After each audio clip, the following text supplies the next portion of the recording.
This is the HP NV645E wireless color inkjet printer. If you're thinking about picking one up, I just want to walk you through my experience, because this is one of those home printers that's mostly fine day to day, with a few quirks you'll want to know about before you commit.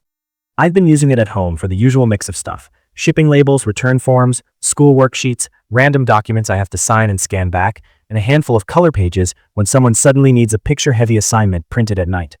Mine sits on a desk in a spare room, and the size has been easy to live with. It's not tiny, but it doesn't feel like it's taking over the space either. The paper tray holds 100 sheets, which sounds like plenty, and it usually is, but I did notice I refill it more often than I expected when I'm printing lots of short runs. It's not a huge deal, just something I didn't think about until I lived with it. Setup is mostly done through the HP Smart app. I'm not going to pretend I love using apps for everything, but in this case it was the quickest way. I connected it over Wi-Fi, and it was printing from my phone pretty fast. The printer uses a kind of light-up control area instead of a big screen, and at first I thought that would annoy me. In practice, it's fine when everything is working. The lights tell you what it needs, and I ended up getting used to it. The part I don't love is when something goes wrong, like Wi-Fi dropping or a paper issue, and you're trying to figure it out without a real display telling you exactly what's happening. When it's being stubborn, I end up going back to the app anyway. Daily printing has been reliable for basic documents. Black text looks clean, and even smaller fonts don't get fuzzy.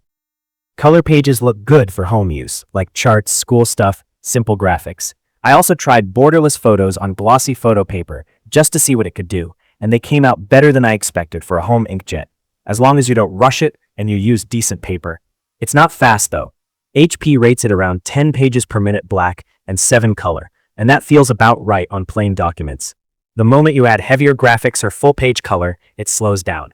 For me, that's fine because I'm not printing huge packets every day.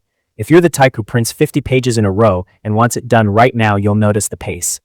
One thing I genuinely use a lot is the Otter document feeder on top. It holds up to 35 pages, and it saves me time when I'm scanning or copying multi-page forms. I scan a lot of paperwork back to email, and being able to stack pages and let it run is just easier than lifting the lid over and over. The downside is it doesn't do automatic two-sided scanning, at least in the way people expect. If I need both sides, I still have to manually flip and run them again. It's not a deal breaker for me, just something I wish was clearer when you're shopping. The automatic two-sided printing is actually one of the best everyday features. I print a decent amount of articles and documents, and duplex printing saves paper without me thinking about it. Compared to older basic printers I've owned, where you had to reinsert the stack and hope you didn't mess it up, this is way less annoying. It's also been consistent about not jamming.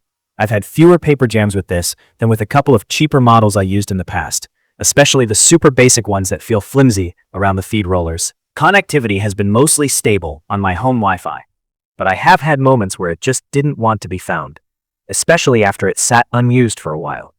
When that happens, I usually fix it by restarting the printer or reconnecting in the app.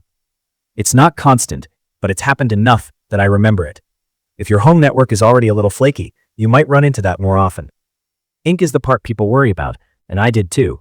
This model uses one black cartridge and one tricolor cartridge, so if one color runs out, you replace the whole color cartridge.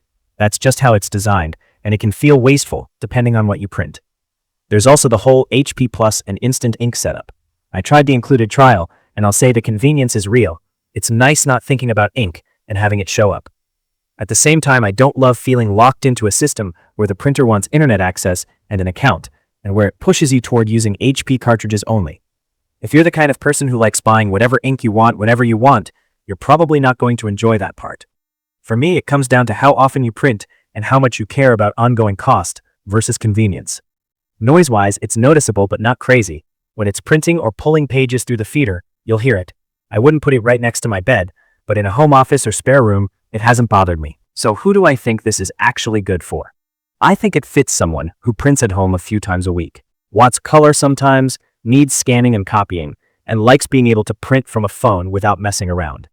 It's also nice if you want duplex printing, and you'll actually use the document feeder for forms or school packets. If you're printing high volumes every day, or you hate app-based setup and account requirements, I'd probably look at other options, maybe something more office-focused, or a laser printer if color photos aren't important. My overall take is, it's a practical home printer that does what I need most days without drama. And the document feeder plus auto two-sided printing are the features I ended up appreciating the most. I'd recommend it to the right kind of home user, as long as you're aware of the ink setup, and the fact that troubleshooting is mostly done through the app. To learn more about the HP Envy 6455E wireless color inkjet printer, please check the comments section.